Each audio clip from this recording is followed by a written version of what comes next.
So during yesterday's White House coronavirus press briefing, there was a truly chilling moment that needs a little bit of explanation.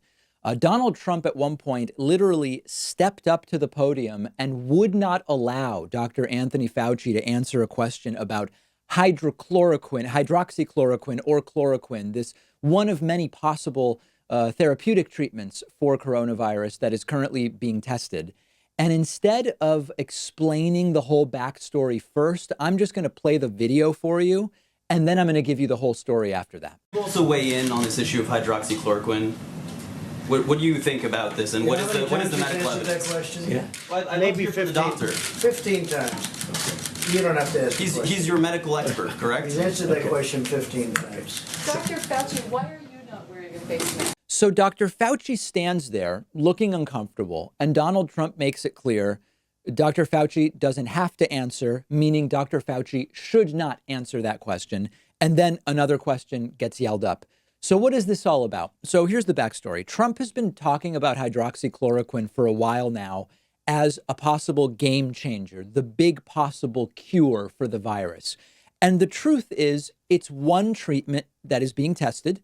There are some significant side effects. It's a high risk thing for people with certain cardiac situations. And there are conflicting studies about, is chloroquine better than placebo and or the established course of treatment or not? So Trump has been pretty irresponsible in touting it constantly, saying, what do you have to lose by trying it? Of course, some people potentially would lose their lives by trying it. People are trying to stockpile it. Certain governors have been picking it up. There are shortages for people who take the medication for its actual approved conditions like lupus and some others.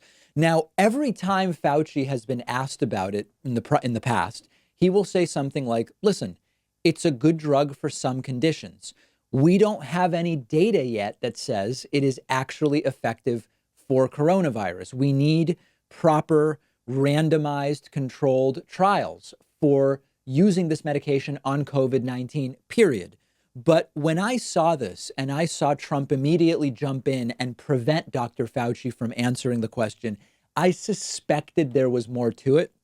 And case in point, in the few hours right after last night's press briefing, we got that additional information. Over the weekend, on Saturday, there was a heated fight in the Situation Room involving Dr. Fauci about chloroquine.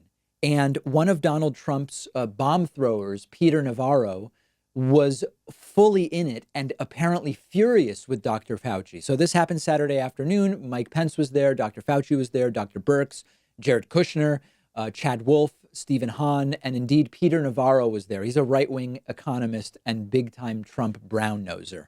When the topic of hydroxychloroquine was brought up, Navarro got up and grabbed a big stack of folders and dropped them onto the table.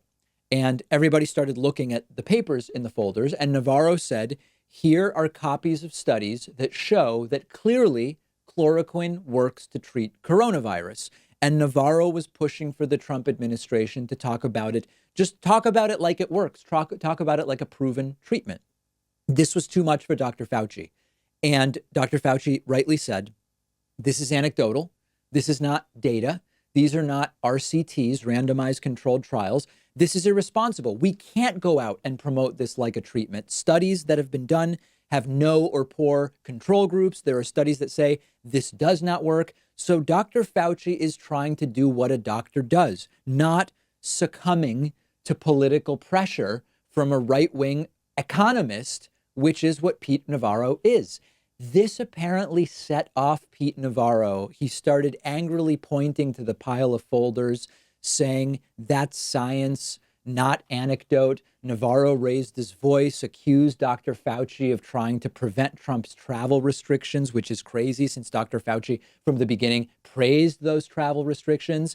This is apparently something that in the room also got people looking confused because most people in the room knew that Dr. Fauci had indeed been praising the travel restrictions. So question one is it common that people are yelling at each other during the Situation Room meetings about coronavirus? The answer is no. This is reportedly the first time that this happened. But we now have a backstory that explains what we saw yesterday. So now knowing the backstory, let's look at it one more time. Trump praising hydroxychloroquine, like a miracle cure, which it is not proven to be.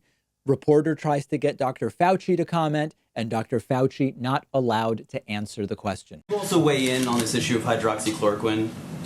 What do you think about this, and what is the medical evidence? That question? Yeah. Well, I'd Maybe love to hear from the 15. doctor. 15 times. You don't have to ask the question. He's your medical expert, correct? He's answered that question 15 times. Dr. Fauci, why are you not wearing a face mask? Truly chilling, because we have a president concerned only with the political response to the virus. You have an economic advisor, Peter Navarro, concerned only with the optics of the response and doing things to try to bolster the stock market, not actually find and develop safe, proven cures.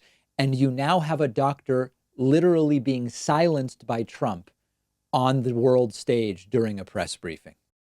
What if you could read 10 books in just one sitting? That's exactly what one of my favorite apps lets you do. It's called Blinkist. And what they do is take thousands of popular nonfiction books.